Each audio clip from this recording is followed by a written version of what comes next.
right? So how might we critique that view, for example? How might a person who takes the approach that I do, how might I critique this goofy sort of pseudo-philosophical perspective of, everything's an illusion, and there's no way to disprove that or know that? Well, we'll do a presuppositional critique, and it's very easy to do, right? So again, how are we going to do this? We're going to think about the presupposition. The starting point is crucial, and this is what you always want to critique. You always want to start with the starting point. What's the starting point of this view? The starting point of this view is that the individual can make the experience to assume, or can make the assumption that he has learned or come to the truth, the awakening, quote unquote, so-called, that all reality is illusory. And maybe they had a bad drug trip or something, and they realized that they said, oh man, I was like tripping out, and then I realized that like I'm just a flat little bit of flatland non-existence, man. And we're all inside a flatland matrix. We don't exist. It's an illusion, man. It's a dream. Well, the problem with that view, from a presuppositional perspective, for example, would be that if everything in your experience is an illusion, then your coming to the realization that everything is an illusion is also an illusion. You see, so then from the outset, it's self-contradictory and nonsense.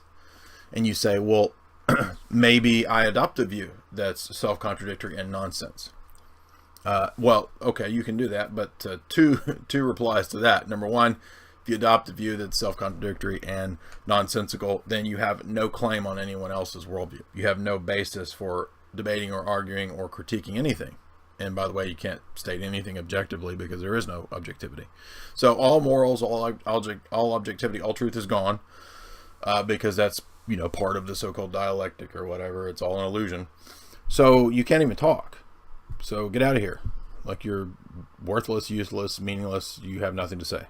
Literally, you cannot talk because your words are gobbledygook gibberish and they don't have any meaning.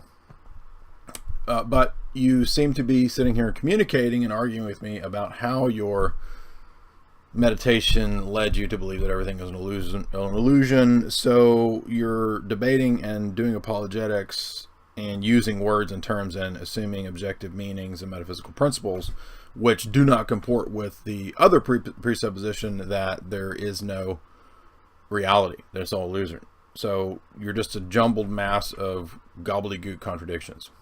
So that's how we disprove something like that. The other point I wanted to make too is that